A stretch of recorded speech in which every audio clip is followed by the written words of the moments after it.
Welcome back, everyone, to the back nine of the opening round at the 2018 Memorial Championships presented by Discraft.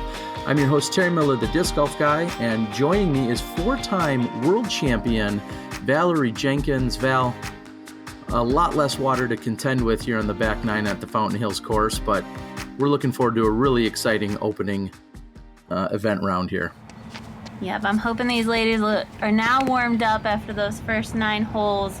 You can see the wind is still in play with that Discraft flag blowing, but hopefully these ladies can dial in these shots. There's a lot of great opportunities for birdie back in this final 9.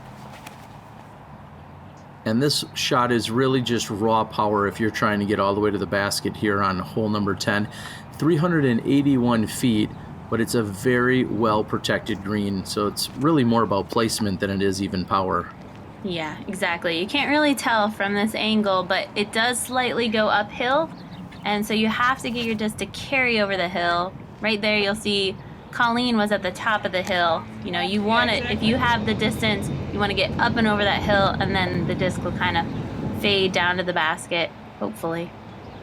Colleen's looking at saving her par from just inside the circle, and she's short.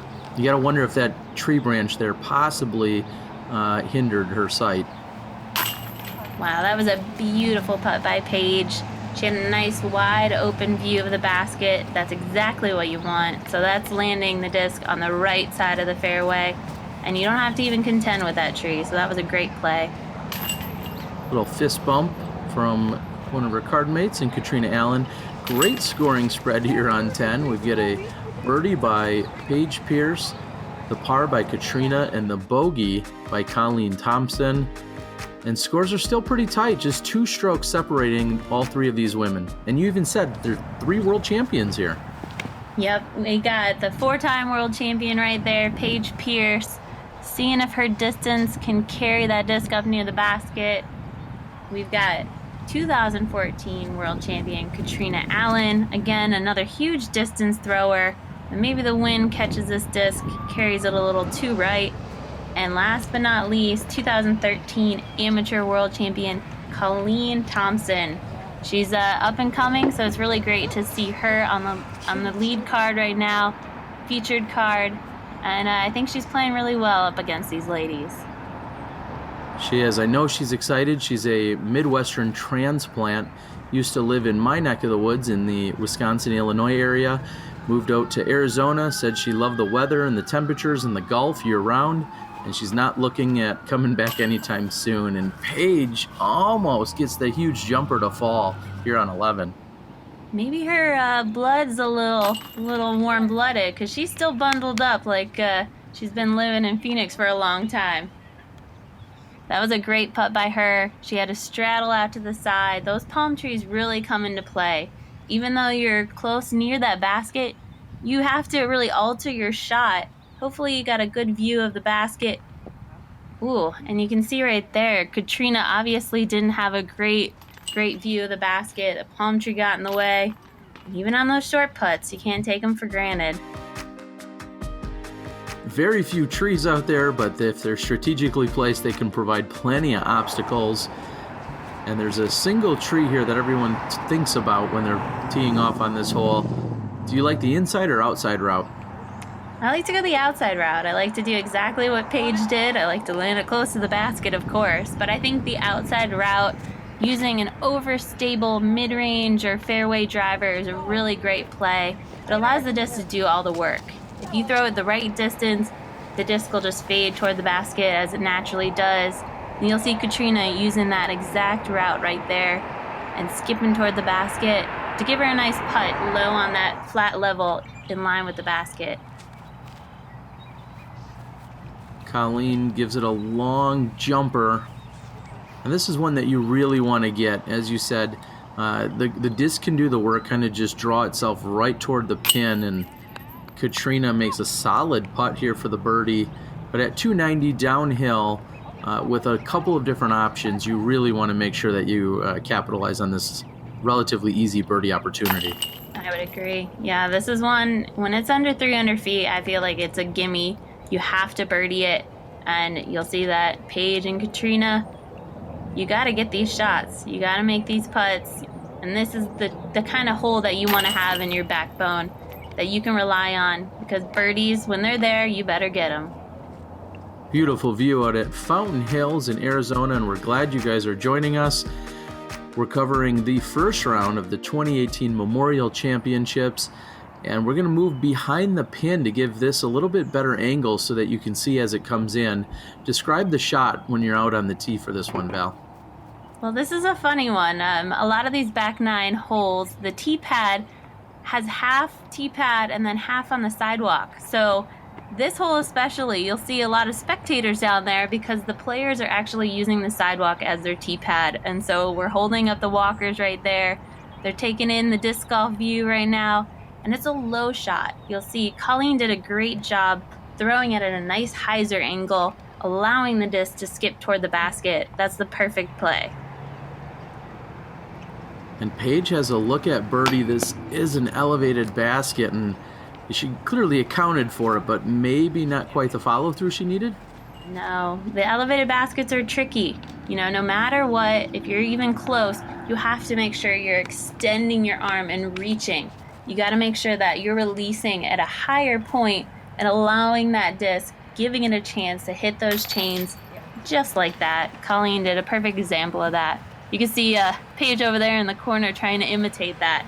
She knows exactly what she's got to do next time. It's like a few days later, you're in her head telling her exactly what she should be working on there. You'll see that a lot out of Paige. I mean, as soon as she does a mistake, or as soon as she, does something wrong, she's immediately trying to fix it for the next hole. And I think that's what's really important about these players. Trying to work to do better on the next hole is all you can do. So 13 holes in, and just 3 strokes separates these 3 women, so not very much, but it looks like the wind was keeping that out, and not quite enough fight back there for Catrina. At 375, this is still a legitimate pull, but it's really more about playing the skip or the angle, because you can find OB on this if you get a little too wild here or reckless.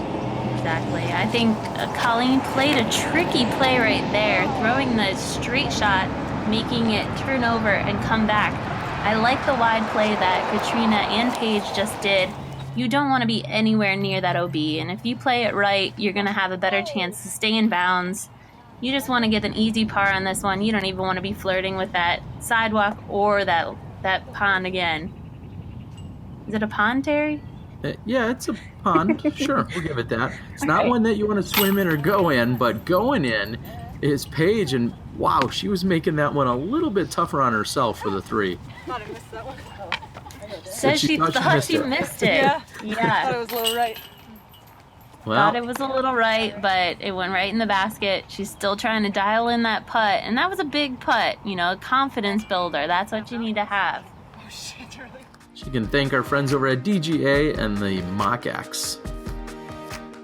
Hole 15 is quite a throw. In fact, it's the second longest hole on the back 9, and unlike the longest hole, it's not downhill. In fact, it even plays a little uphill. Ooh, and you can see some water out on the course right there. That's not something you see often out at Fountain Hills or anywhere in Phoenix area. But I guess they got a little rain, and this is just casual water. So even if these ladies land in it, they can play from where it lies or take a relief if they really need to. Paige Pierce getting a full James Conrad-like run up there, using the tee pad and then some. And she's got the power, but it looks like that one just had a little too much nose-up release for her to get all the way to the pin. If anyone can get there, we know that she can. Absolutely. I remember many years of me on the cart in front of her. I would be teeing off. The next tee is not too far away. And I could imagine Paige's drive coming and nearly hitting us. I mean, she can throw past the basket. She can park this hole easily, 426 feet. That is a crush. And she made that par look easy. Par? Yeah, that was a par.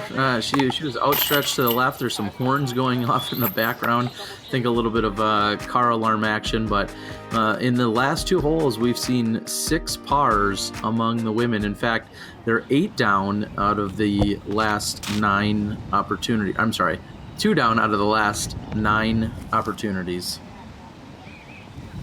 And this is a nice hole to get to. Paige and Catrina definitely have the distance. Let's see if Colleen can get her disc up there. It's only 327 feet, but for me, it always plays longer. I don't know. Maybe it's those Mando trees looking me in the face, or maybe it's the wind blowing in the back. I don't know. It's tough to get it far enough close to the basket. It seems like one of the easier holes out here, but it's not the easiest birdie. Paige, you may have nailed it earlier, saying not fully committed to getting her hand up and coming out cleanly. Cat, on the other hand, that looked to be a pretty solid putt, maybe a little short and left. Her putting has not been her strong suit here today. And Val, you know more than anyone, both Cat and Paige usually, world champion caliber putters, of course, hence their titles, but they're usually 2 of the best putters in the game, and we're not seeing that quite during this opening round. Yeah, it can be tough when you're first starting out, your first round of a big tournament, morning round. You never know what the circumstances are, but as this week goes on, I'm sure they'll get their putting stroke. They'll gain their confidence as the more and more they play, and I'm sure we'll see great golf the rest of the week. Go to a local level, then you qualify for your regional level, then you qualify for a national level. The prizes get bigger, and the pressure gets tougher. Let's do this, guys. Cat and Paige both tied at the moment, and hole 17, what a beautiful view. That's the fountain going off down behind them. This hole's 468, but plays considerably shorter because of the downhill slope. Yeah, this is one of the most picture-perfect holes. I always love taking a nice photo on this one, no matter who's teeing. I think it's just a great backdrop. And for people that can throw far like Paige Pierce, you're going to want to try and crush it as hard as you can. And not most of the ladies are going to be able to get as close as Paige can to the basket. And that was a pretty impressive drive. Yeah, you saw the wind pushing hard right to left. Even here on Colleen's approach, looked like she either didn't put enough on that or the wind just took it a little bit too much, and Catrina's going to put herself within 20 feet. But Colleen's push left, and here's Paige at pin high. Yeah, the wind is definitely a factor right now. You can tell, with those up shots not going close enough to the basket, Paige missing high. Wow, but Colleen made up for it right there. She understood what the wind was doing, and she made a beautiful putt. That was a great par save. Fully committed, and looks like Cat's maybe a little more than 20 feet, closer to 25, and that's a par. So Paige driving it all the way to the pin, still walking away with the par. Colleen with a less than ideal approach gets the par, and then Cat making a medium length putt. So 3 different ways to arrive at 3 different pars. All right, we're going into hole 18, and like we said, there wasn't a lot of water in play, but this one definitely, the water comes back and scares you to stay right. This basket is shorter than in previous years, which I wish I could have played this one. This is typically where I land. I like to stay nice and safe, and then have a nice easy upshot to the regular hole 18. Oh, still, if you're going to keep it out right, you got to worry about that wind, and you can see Colleen went OB on the right there. Yeah, that fierce headwind. This hole plays perpendicular to what we just saw on 17. So there was a right to left on 17, and now they're going directly into the wind as Colleen's lining up her first and only forehand of the round, and that's pretty smooth. Yeah, that was a good play. I think she could have went backhand as well, but I think that was a nice upshot. Oh, and Paige, those are the putts that you want to hit. You want to end on a nice putt to finish the round. She'll probably be thinking about that one for a little bit. Looking at the birdie opportunity, Catrina, super short distance, should have been a birdie, and she's going to tap out, and I think they're just ready to be done. Yeah. You can't take any putts for granted, and even if it's a short one, just make sure you extend to the basket.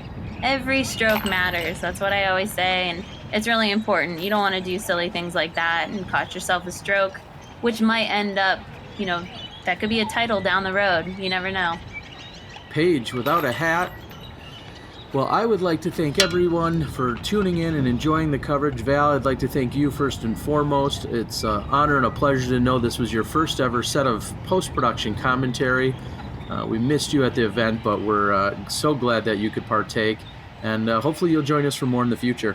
I would love to. I love seeing all this women's coverage, so I want to thank you guys. Thank the Disc Golf Pro Tour for featuring the ladies.